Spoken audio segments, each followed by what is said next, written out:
So, hello Casper de Rijk. Hello. Hello. So, I like to do an interview with you, and I like to ask you, how did you come in Scientology and when? Well, the easiest is to say when. I came in Scientology in 1970, so that's now 35 years ago.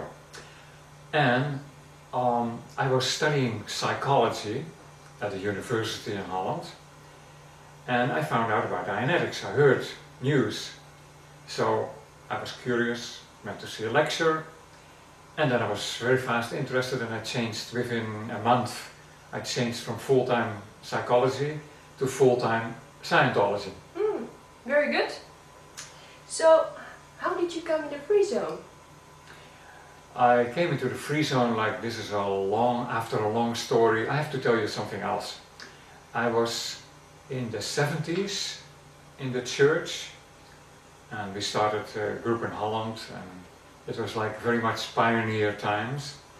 And then gradually it went more official over the years, and I stayed in the church all the way up to my training as a class 9 auditor, and that is until the year 1996. That was my last year, and that was when the golden age of tech, so-called, came out. And that is when I quit, and I found, it took me about 5 years before I actually found the free zone. Oh really? Now your question was how I came into the free zone. That's a story in itself, because I was looking for real Scientology outside the church, and I couldn't find anything. It was all squirrel, because I was looking for L-rate stack. That was what I was interested in. And it took me 5 years before I actually found the Ronzorgs, and that was standard. So then it took only, a week or so, I was in Frankfurt, in the Ronzorg Frankfurt, and I found out, hey, they have the real tech. And I was completely blown out when I found out that the actual L-rate stack was available outside of the church, which I hadn't believed. So that was how I found out in Frankfurt. Oh really? A friend of mine is an airline pilot. He had been there, and he said, go to Frankfurt and see what they have. And I could tell the group in Holland, I said, hey, they have the real OT stuff, they have the OT free, they have the clearing course, they have power, they had everything. I was completely blown out because I knew this data, but I didn't have any materials. I was sitting there as a class 9 without any materials, well, you cannot do much. So I was very happy. Very good. So, Casper, tell me, what was the spirit in the 70s compared to the 80s? Well, first of all, there was a big difference. In the 70s it was, like, I would say, quite natural. I noticed from going from the university to Scientology, it was like sort of a free spirit. There was not that many rules, and in the 80s it became all very organized and very bureaucratic, I would say. And bureaucracy I don't like. And the 70s was spontaneous, we were friends, we had a lot of fun. It was like, we had a good schedule, it was not so tight as that you had to work till 12 o'clock every day, It was more relaxed and a lot more fun. Okay, thank you. So, what is the difference between the communication in the free zone and in the church? Well, that's an interesting question. The free zone is free communication, and the church it apparently isn't free. It's just free in between the church members, but towards outside people, like other Scientologists, they cannot talk. The amazing thing happened in the church, that they started to actually stop communication completely towards other Scientologists. Like my daughters who are in the church are not allowed to talk to their father, who is a Scientologist, who is an auditor, who is a CS. It's incredible. There's a big difference. Yes, definitely. So, what do you think about the ARC between the Ronzorgs? Well, I mean, the ARC between the Ronzorgs people is very natural. We're, like today on this congress in Moscow, we're just talking, we're finding out what they're doing and what the backgrounds are of all these people. There's completely free communication. There's interest. It's just natural. Exactly. Good. So, do you know yourself Bill Robertson? Yeah, I had a good fortune to meet Bill Robertson in 1970. He was the CEO Europe, and he was very impressive personality. Bill Robertson was like the captain. He was one of the two captains in the Sea Ark, and he was a very like impressive personality. When Captain Bill, we always called him Captain Bill. For us, I never used any other word as Captain Bill. When Captain Bill was coming on his motorcycle to the ship, I was on the Athena, one of the Sea Org ships, and we would stand watch, and then, you know, they would immediately, like, our captain would be advised that Captain Bill was coming. Captain Bill is on the quarter, you know, the quartermaster of the gangway. Captain Bill is on the gangway, then the captain had to come immediately, and Captain Bill was well received. Anyway, he was a very great talker, and, you know, he was a good captain. He was a leader. He came one time to Holland. We had a small group there in Holland, and I was the course supervisor. And it was like in the afternoon, Captain Bill would step in with another missionary, and within 5 minutes, like the whole tone level, you know, it shot up to action. When he was in there, we did tone scale drills, and he came that time. That was in 1972. He introduced like OTTR 0, so we went out on the streets, was all kind of action. The tone level increased enormously. He was a very good guy. Okay, good. So, can you tell me something about the expansion in Europe, like Holland, Germany, and what are the problems and what are the solutions? Well, that's a lot of things. I mean, first of all, I don't know all about the expansion in Europe. I know about the expansion in Holland. I mean, we have basically gone in 2 years from, you know, it's a group of 50 people that came out of the church, and that's there is a central core of people that are actually going up the bridge every day, and they're doing academy levels. We have now from nobody on OT8 to 4 people auditing on OT8 as of this year. So we got these people up the lines, we got them through the grades, some getting auditing in Frankfurt, and they're now all on the able CS of Otfried. They're actually auditing in Holland. So I'm very proud to have made these OT3s, and also have trained the academy auditors. So we are definitely moving. Then there's also Denmark, where I visited the Ronsorg in Denmark recently, which was also out of nothing. There was a whole org, and they have lots of people there. That's a big area of expansion, and I think there will be lots of auditors coming, lots of OTs from Denmark. Belgium, I think, is going to be something like for the year 2006. We have some communication lines there. This is very new, and there's not very many people that know that, but in our group. In the UK, I'm sure there's also going to start up something. We have some people from the UK on lines. I expect big expansion there. Germany is taking care of itself. They're expanding, and the org in Frankfurt has been moving to bigger premises. What do we have? Italy is still to come. I expect there's a lot going to happen in Italy. France, I think the same. We met a French class 9 2 months ago. We've been talking about starting up something. Now, this person could potentially start an org. He's not in shape yet to do that, but it will come. So I see the future in Europe at least as big as in Russia, I'm sure. And we could make a game to get as big an expansion as happened in Russia in Europe, and I think that's definitely the intention. Okay, thank you. So, and that's the other question indeed about Russia. What is your impression about Russia and the Russian Scientologists? Well, I think the Russian Scientologists are very clever, and a lot of them have also been in church, on church lines, and introduced through the church. And like one of the things, on the 1st of October, I found out that the Church of Scientology people, they had a contest of selling books in Moscow, and they were supposed to sell 10,000 books. This is going to help the Russian Ronsorg Scientologists, because they will be disappointed in the church after a few months, and they will come to the Ronsorgs. So that was a good thing that the church did. So they also do good things, like selling books. What was your question? So what is your impression about Russia and the Russian Scientologists? Well, the Russian Ronzorg Scientologists, I think they have chosen for real workable technology, and a technology, because that is the main difference.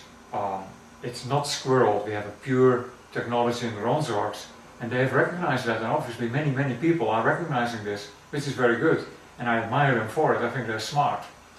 Okay, very good. So is there something else or more you like to communicate? Well, I think there was a question about this 95 thesis. You see what happened when I was when I found out about the free zone, I was actually very disappointed in the church, and I summed up my studies of what I found out about what actually the real history of the church and the altar is, and the squirrel stuff that was going on there in the last years, like the last 5 years, that I was not really on the lines and I was out of the Sea Org.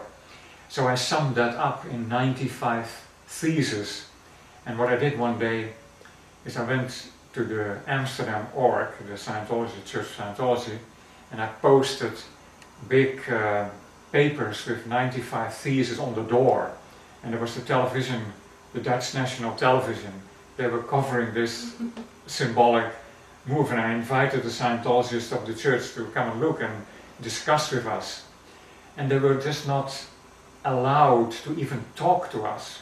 Even my sister, who was the FBO in the church, she was not allowed to talk to me.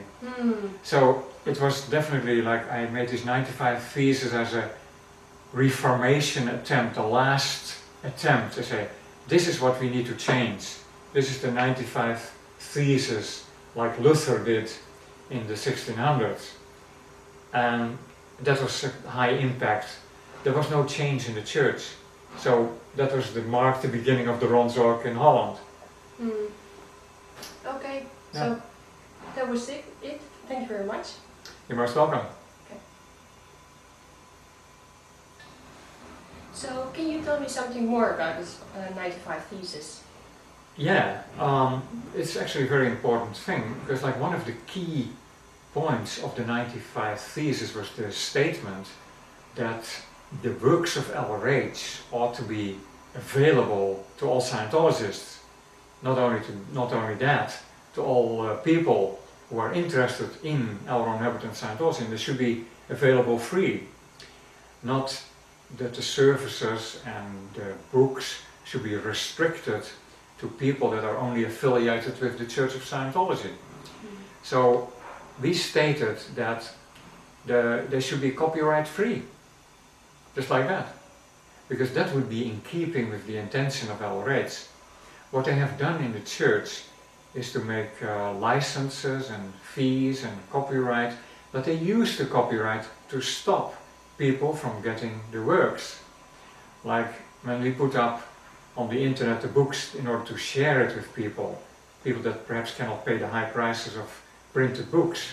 In this modern age, the LRH intention would definitely, I believe, have been to share it over the internet. That would be in keeping with distributing the basic data of Scientology to clear the planet. So I think that's a very important point, and that was what was in several of these theses was talked about. Then there's another thing, that's actually a bit of news. We have now registered the Ronzorg in the Netherlands as a religious society. Now, interestingly enough, there have been some court cases which have upheld the freedom of speech over copyright law. So in other words, the judges in Holland have stated that the freedom of speech is senior to copyright law. So we decided in the Ronzorg to position, so to speak, to position ourselves as a religious society, so there would be no way that the church could attack us, because you cannot attack another religion that carries the same name. No. And we have a religious society which is the Society of Free Scientologists. Now the Society of Free Scientologists is a religious society. There's no conflict. We can talk to people of the church. If they cannot talk to us, what kind of a religion are they? Mm. So that was definitely a recent application and logical consequence of putting up the 95 thesis already some time ago. Thank you. Okay, you're welcome. Yep.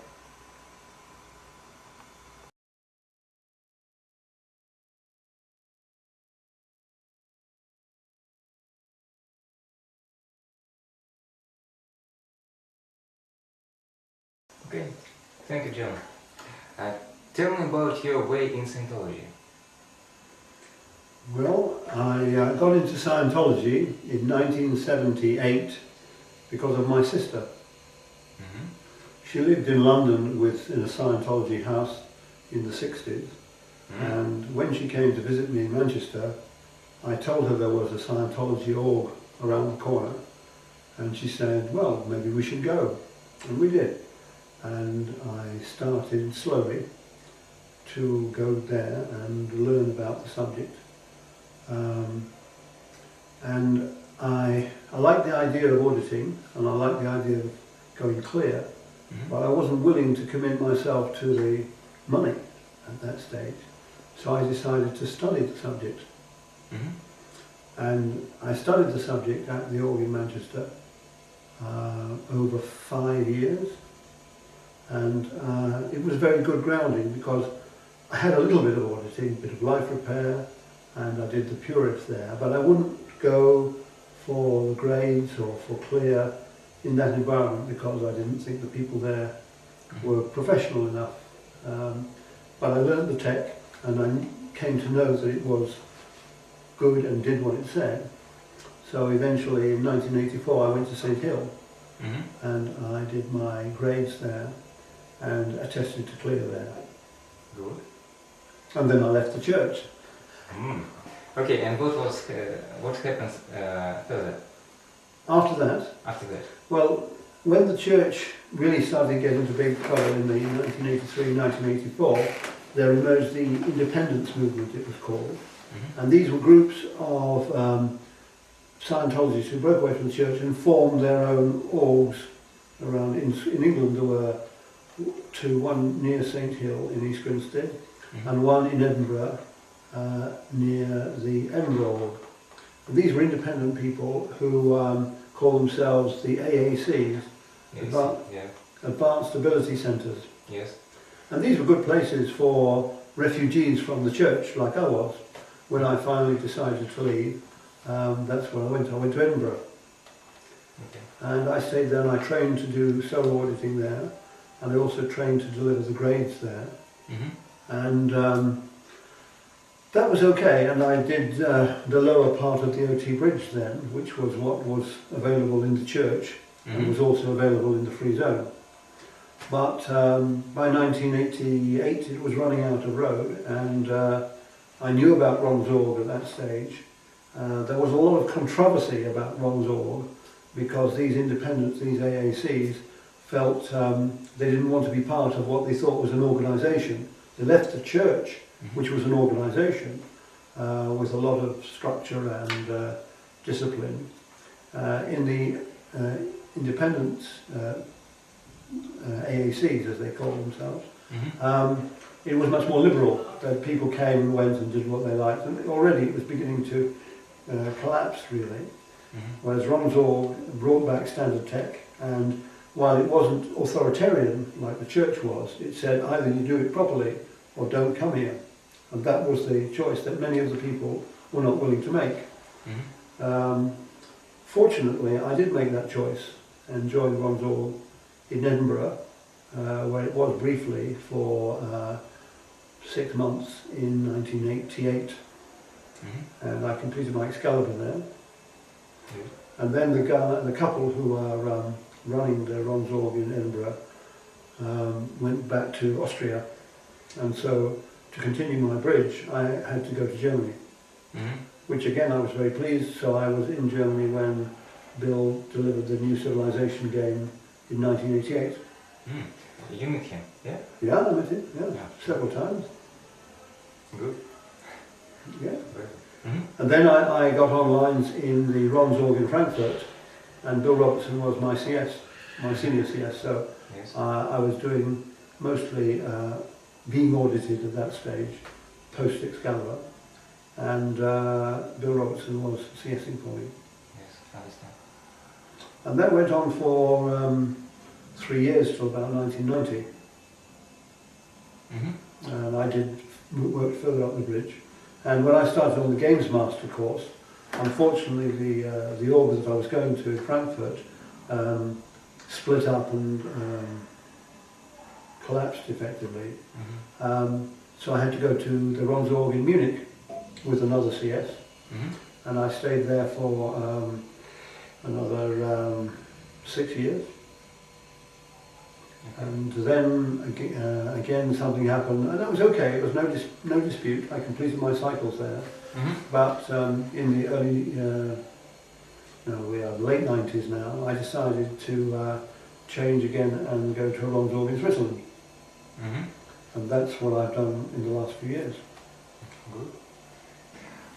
What changed in church in compare 70s and 80s? Okay. In the 70s, I was only in the Manchester Org, and I used to go there nearly every day. And the people there were good-hearted. There were sometimes a few small insanities, stupid things that happened because of the pressure they were under in that particular org from Folo and St Hill and things like that. But by and large, the people were good people doing their best. And I would say that until 1982, the balance was there was more good than harm there, because there had always been stupid things and excesses and or the kind of things which you associate with a cult, which were people who became fanatics and unreasonable and these sort of things. But because the basic vector was good and was achieving good results, you put up with those, you accepted those. You had your arguments with people, but overall there was more good than harm there. After 1982 to 84, it changed.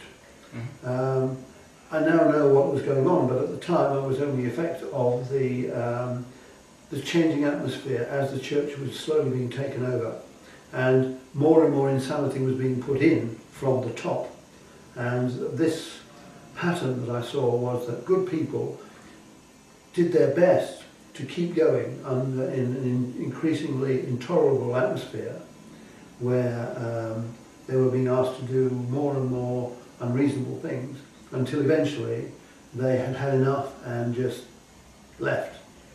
And because I wasn't on staff, I saw this, but I wasn't so involved in it. I was effective in it sometimes because they were trying to get statistics or trying to achieve certain things, and they were looking at me as someone who would do something for them. But I was very unwilling to play those games. I was very awkward. So I managed to be able to protect myself from being drawn in too much to those insanities, which is what they were. But now after 1984, when I completed my time at St Hill, I really had to face up that the balance between the greater good had been swung the other way. And now there was, because of the high prices that were being charged by the church, there was very little traffic. The only people in the orgs were students. There was very little auditing being done. And I knew that the independents, as they were called, were moving people quickly up the bridge, much more quickly than was happening in the church. And so I did my doubt formula, which meant measuring as best I could with the information I could get on both sides and making my decision. I think that was quite unusual. Most people didn't do the doubt formula, and when I was in ethics, with the ethics officers, I said, look, I'm doing my doubt formula. And they said, oh really, what's that? It had become so, the reality had become so different from the technology as laid out by Ron, that was another reason why I said these people are just, they've lost the correct understanding of what this is all about. And later on, from what I could see, it was the case. And more the good people were leaving the church, And some very good people were being thrown out of the church, they were being declared. It didn't make any sense. But later, if you realise that the church was taken over, but a facade of the church delivering Scientology was to continue, but inside the quality, both of the service and the people, was very much below what it had been in the 70s, then one realises that's what was intended to happen. Okay, thank you. Tell me about expansion Scientology in Europe. Well, this was a very big surprise to me. In 1984-85, I put together a book called The Sad Tale of Scientology, which was an attempt to explain to people what had happened during the whole history of Scientology up to 1985. And my purpose was that there are a lot of people who had been damaged by the takeover in the church, and they were in total confusion. They had no idea what had happened. They only knew what had happened to them. So by giving them a broad framework, they knew how what happened to them related to the bigger whole. So when that book was published in 1985, I got correspondence from people in Europe saying, "Oh, this is good, we'd like to..." Which book? It's called The Sad Tale of Scientology, Oh, okay. 1945 to 1985. Okay. And it was written, as I said, for people who were in confusion at that stage. So I was invited to go to the first Free Zone Convention in Norton in 1985. And I went there not knowing what to expect. And I was truly amazed, because there I met upstat Scientologists who were successful in life and were applying Scientology to help them to become more successful. And I thought to myself, this is what I've been looking for all my years, nearly 10 years in the subject. I've never found most of the people I saw in England, even at St Hill, you couldn't have described as successful. They survived within the structure of the church, including the public. Many of those people who came there were really just attachments to the church. But I saw very few examples of people who I would wish to copy or see as an example. But in Switzerland it was very different. There were people there from France, from Germany, from Denmark. Most European countries were represented there, and these were really successful people. And I saw that free zone develop very excitingly during the mid-80s, or to around about 1990. I suppose it's only 2 or 3 years, but there was a lot of activity of people, particularly in Switzerland. They were the leaders in those days, the Swiss, of making the subject European. Materials were being translated into German, orgs were flourishing and expanding, bringing in new public who have never really encountered the subject in English, and for them it was new and fresh. So, but as we've seen sadly many times, when people get together, what starts out as very enthusiastic, full of theatre, then starts to go into splits and conflict and so forth. And by the late 80s, that was becoming quite clear, and particularly the emergence of Ron Zorg was a basis for many of people splitting, who was for Ron Zorg and who was against Ron Zorg, and then some people who were originally against changed over to Ron Zorg. So during that time there was a lot of disputing going on, and what they used to call splits, lots of splits. Sadly, many of the people who split away from Ron Zorg have disappeared, and I've never seen or heard from them since. But the core of the people who joined Ron Zorg and embraced the technology which Bill Robertson was offering continued to do well and prosper, and I used to see them only once a year, so I would see case gain in action, because I'd say to someone else, wow, that person has changed, has developed, they're bigger, whereas people who saw them every week or every month wouldn't notice because it was gradual, but over a year you saw big changes. So once again I knew I was in the right place, and this is important really, that in this journey with so many sideways and diversions and traps, you keep on the right path. Okay, Understand. Tell me your viewpoint of Scientology in free zone, present Scientology, and what you think what will happen in the future. Okay. Well, after Bill died in 1992, the free zone Ronzor vector continued for a few years, but it was beginning to run down. Once again, he was the big leader who held everything, all the people together. If he asked people to come to a conference, they came. Once he was no longer there, they got into disputes and arguments, and you could see in the late 90s and into the beginning of the 2000s that the European vector was slowing down. We're still delivering good tech and still evolving some of the high levels. Some of the CSs were taking the tech forward that Bill had left, but refining it and so on. But once again, the spirit of Scientology was becoming weaker. Fortunately, the very creditable initiative of coming to Russia, done by people who have now become famous for that, around about 2000, a little earlier than that. When was it they first arrived? First time, 97, I see. 97? I think, yes, Yeah. 97. 97. Well, this once again turned the vector into a new direction. Yes.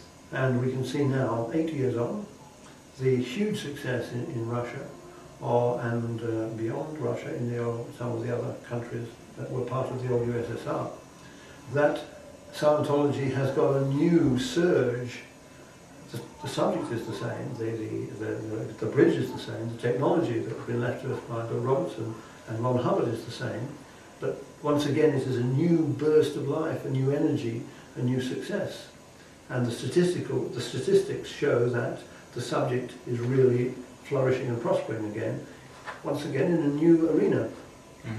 All the other places, you could see that this has happened. It started in the States, then it went to England and to Denmark, and then after the takeover of the church, it went to Switzerland and Germany, a little bit in France, but Switzerland and Germany predominantly. And now the spirit of the Scientology has moved east. Yes. And this is a wonderful development. Yes. Because it's bringing so many people into the subject, it's helping those people onto the bridge and enabling them to help large numbers of other people onto the bridge. This is exactly what Ron wanted, and he must be very happy to see, after all the troubles and all the setbacks, that there is this huge surge here. And of course, if it's big enough, it can't be stopped. It can't slow down. Okay. Okay. Thank you very much. You're welcome. So.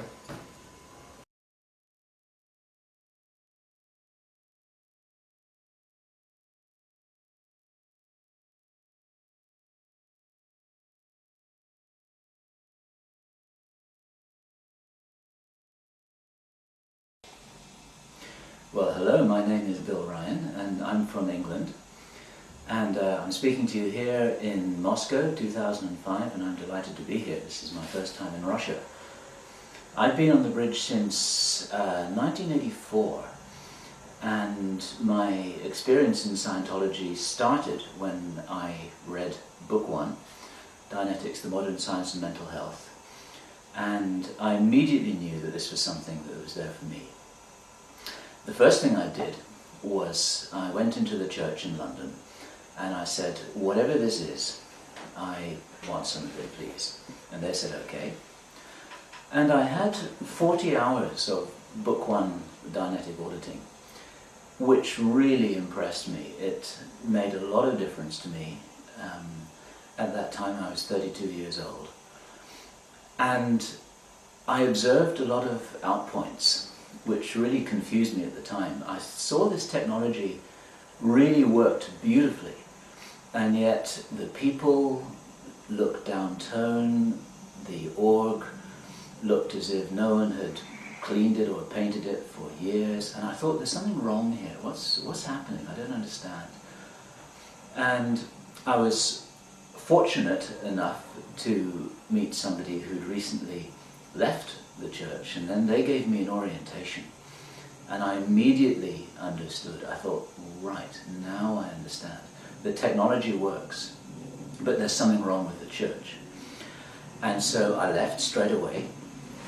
I'd been there for 2 weeks. I was never in the church as such. I just had my 40 hours of book one. And then I started with an independent auditor in the Free Zone in London. Did my life repair, and since then I've never looked back.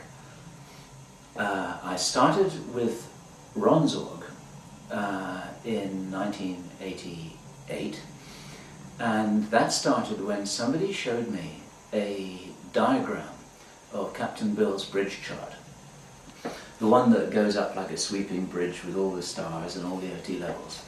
And I saw that for the first time, and it's rather like picking up book one and looking at it in my hand. I thought, that's correct, that's right, that's exactly what I need. And so I went to Frankfurt in 1988, where I was on lines with a wonderful man called Franz Fiedler in Großumstadt. It's a little town about 40, 50 kilometers south of Frankfurt. And I was very fortunate. I'm a kind of Ronsorg old-timer, I guess you'd call me now, because Captain Bill would come in, he'd drive in on his motorbike, and he would come and sit down, and he'd have coffee with us. Actually, sometimes he'd drink coffee, but a lot of the time he drank milk. Captain Bill used to drink milk, a lot of milk. And there would be maybe 3 or 4 of us in this little room, and Captain Bill would sit down and he'd talk to us for about 3 hours, like a personal seminar. And then he'd say, okay, see you later, and he'd get on his motorbike and he'd go somewhere else. And I really, really learned a lot in those times. I learned a lot in my study and in my auditing, and I was fortunate enough to learn a lot from Captain Bill himself, just in those conversations we had, drinking coffee and drinking milk round the kitchen table. And because I was never in the church and I was never a church old-timer, I never met LRH, which I regret. I'm very fortunate that I spent some time with Captain Bill.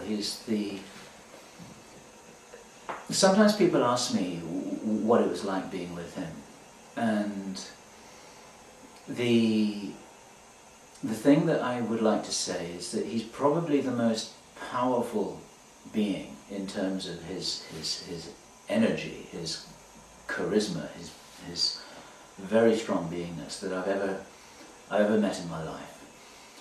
And the other thing that really impressed me about him, he was not interested in status at all. He had time for everybody. I had very simple questions sometimes, and he would spend a lot of time just taking care of my questions, and he'd have a tremendous sense of humor as well. It's like, for him all the time, it was a game, and he was having fun. And there was something about his intention and the way that he played the game that really had an impact on me. I had an interesting experience on the bridge personally. Everyone's journey is different.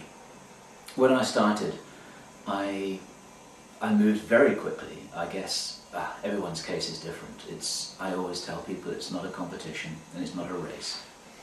And I always kind of feel that we shouldn't even talk about going up the bridge. We should be talking about going along the bridge. It's because going up the bridge makes it seem like, oh, I'm higher than you and I'm better than you and stuff. And that's not the way it is at all.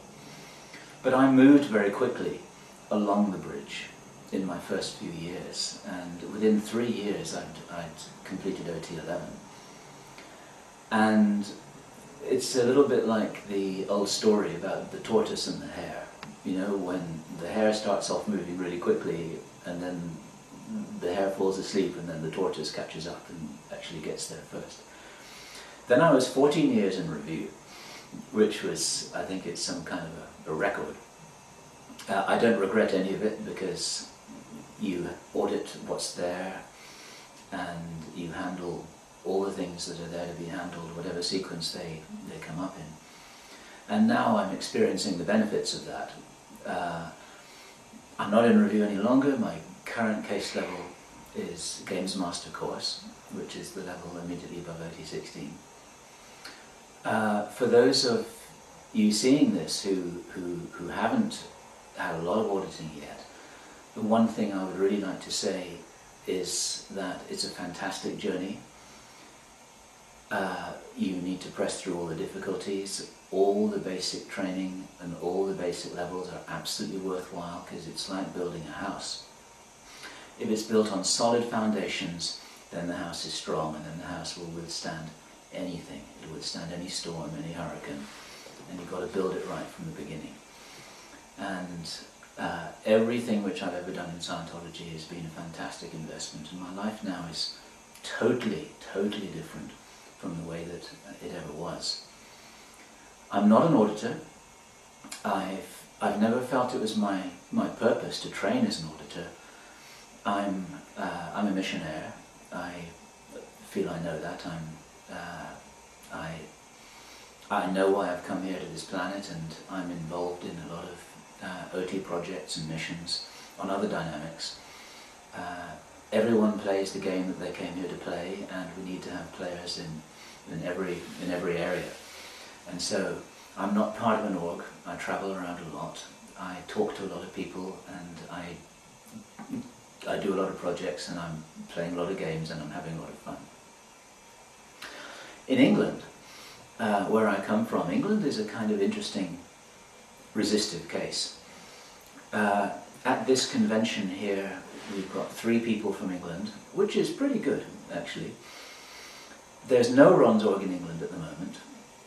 There have been several attempts to start a Ronsorg. They've all failed, or they've all been destroyed.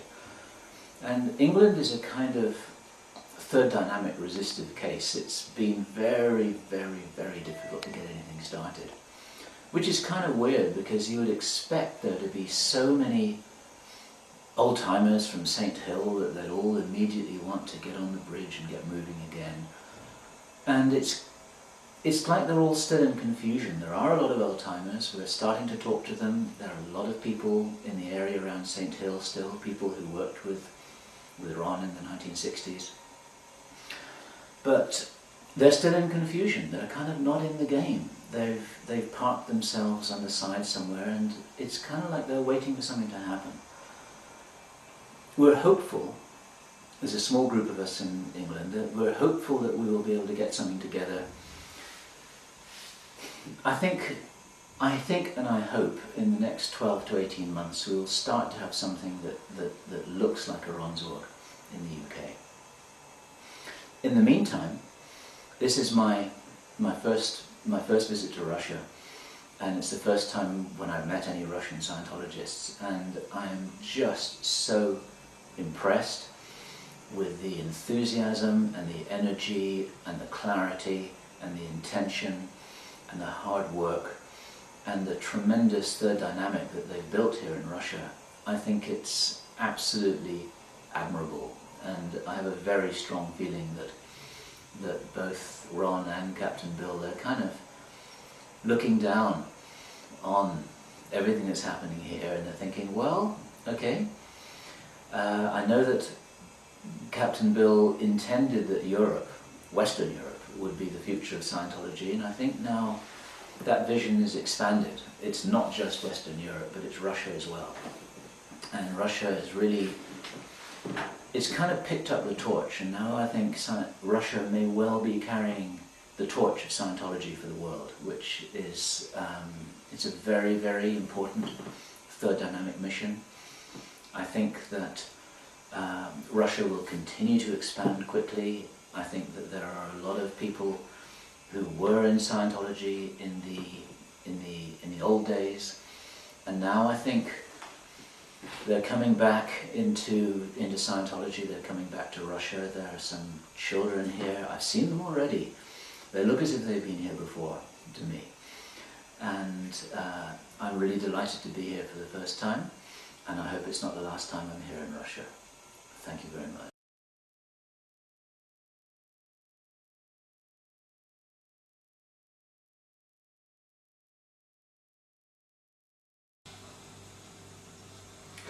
Hello, I'm Clive Nichol. I've been in Scientology since about 1970. I came into Scientology in Bournemouth when I was at college in the early 70s by a friend, Peter Thompson. And we started off doing TRs in Bournemouth. We had a gentleman who came down from Birmingham Mission who basically supervised us on TRs, and there were a group of us.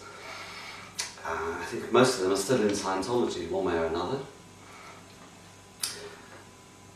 We did that for about 6 months or so. Then I moved up to Birmingham and I trained on the Dynetics course. And from there, about a year later, I moved down to London. And then I did my training at St Hill. I trained up to Class 4 as an auditor. And put my bridge in there on a co-audit basis, mostly in the back of the course room. This was in the early 70s, that must have been about 1974 by then. Then my bridge proceeded and I went along and I did power and R60W and clearing course in 1975. Then a little later I did OT2 in 77 and OT3 in 83. Then there was a little break where I had family and life got in the way, so to speak. Then some years later I joined staff in Brighton in about 1993. I did some more training. There I was the CS, I was Class 4 CS, and I did training, some further training as a Class 5 auditor. So I worked as the auditor, CS, and work clearer, and also supervisor, so trained supervisor as well. Which I did that. I trained in Brighton on that and did an internship in the late 80s, 88 maybe, something like that. Then my bridge continued and I did OT4, new OT4 and audited knots in the late 80s, about 88, 89.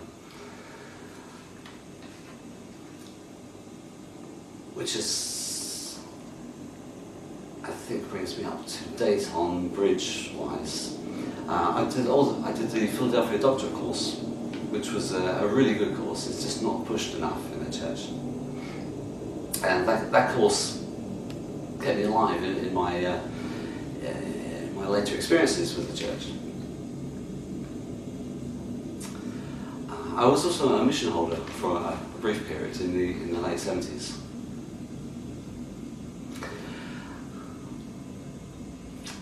As I said earlier, I came to Scientology in 1970 with a bunch of college friends, and as far as I know, they are still in the church, apart from one or two, I think. In those days, it was really very friendly. It was not always easy. It was never, how can I say, soft, but there was always a lot of ARC, and it was a gradient. There was always a gradient approach. You know, you can do this much. Here's a little bit more. If you fell over, you then got handled correctly, and all was light and cheerful and fun. In the later years, like when I was on staff in the 90s, it was much severe. The spirit of play had gone. It was there before. It was a hard game sometimes earlier. But in the 90s, it was just, there was no play. It was all deadly serious. It was just very serious, and it struck me as not the way to play a game. Any game.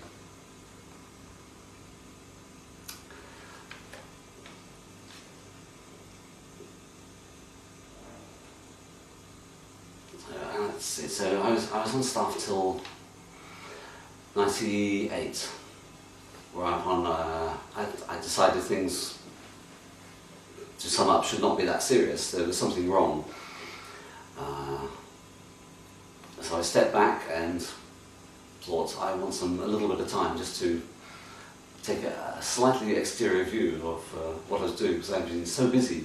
You just go chop chop now. You get up in the morning, you work, do this, you do that, you go to sleep, you get up. There was no time to reflect. So I decided to take a little bit of time and reflect on what I was doing and what I was getting out of the subjects in comparison to what I knew it could deliver. It just was not. It was not being delivered correctly, in my viewpoint, product-wise. That resulted in my walking away from, not from the subject, but from the organisations. I stayed on my own for some years, Scientologically, thinking, okay, I've had a lifetime of wins, okay, this will keep me going for this lifetime, and maybe next lifetime we will see what happens. Then after a few years, I thought, that is a waste of time. So then I looked around on the internet, and I discovered the free zone and people delivering standard tech. Now this was a completely new concept, that there were people delivering standard tech outside of the church. The thought had never crossed my mind.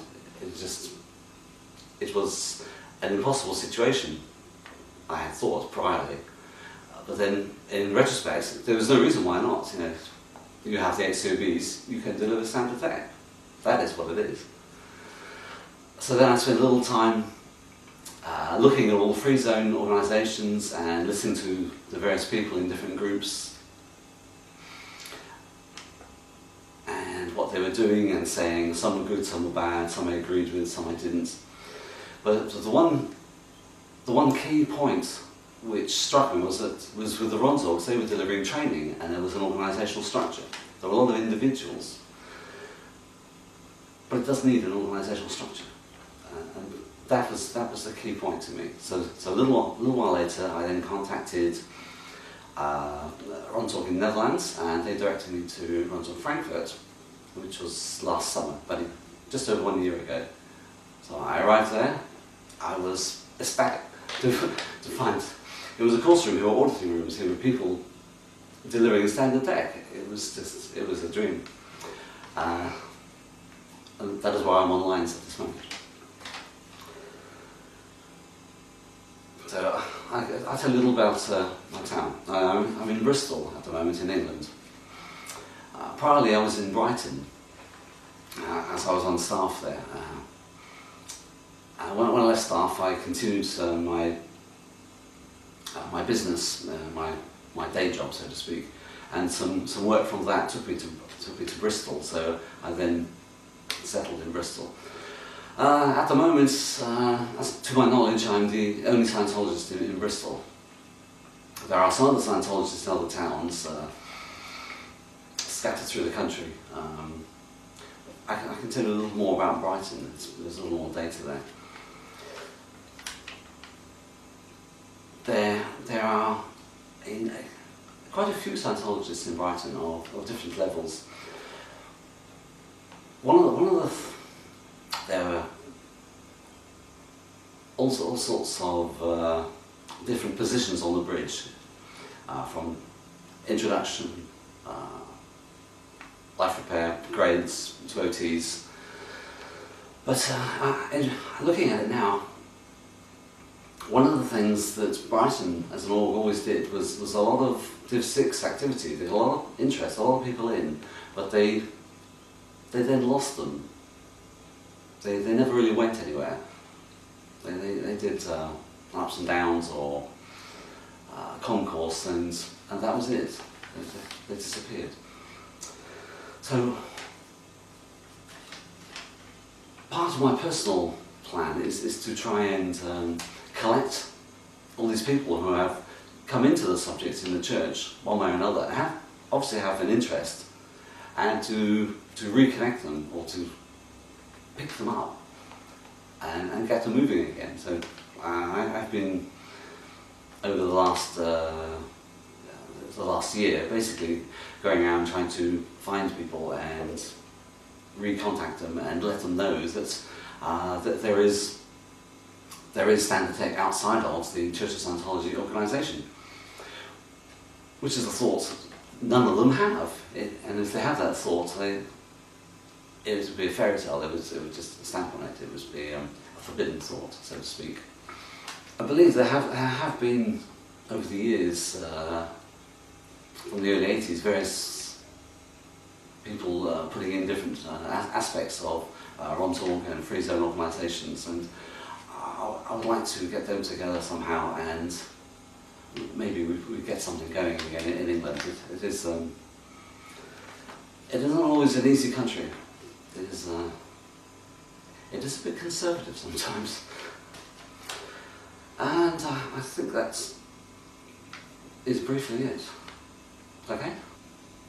Well, a couple of more things before I go. I'd just like to say that currently I'm on lines with Ron Zorg in Frankfurt. I'm auditing on Excalibur, and at this very moment I'm at the International Ron Zorg Convention in Moscow, and it is very good, and I wish you were here, and I wish to see you in the future, and thank you to everybody who's here. Goodbye. See you again.